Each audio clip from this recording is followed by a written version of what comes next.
Sa istorya ng mga balita bagong mawa sa pagsusuri sa mga bangko, pinagtibay ng dalawang ahensya.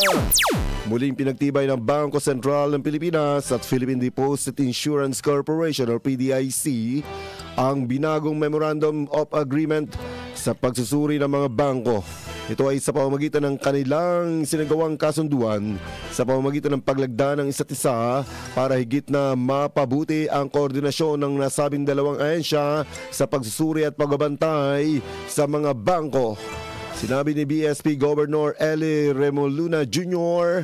na ang bagong Memorandum of Agreement ay nagpapalakas sa pagtutulungan sa pamamagitan ng mas malinaw na paghahati ng mga tungkulin gaya ng sa credit, market at operational risks, habang ang PDIC naman ay sa mga deposit-related risks.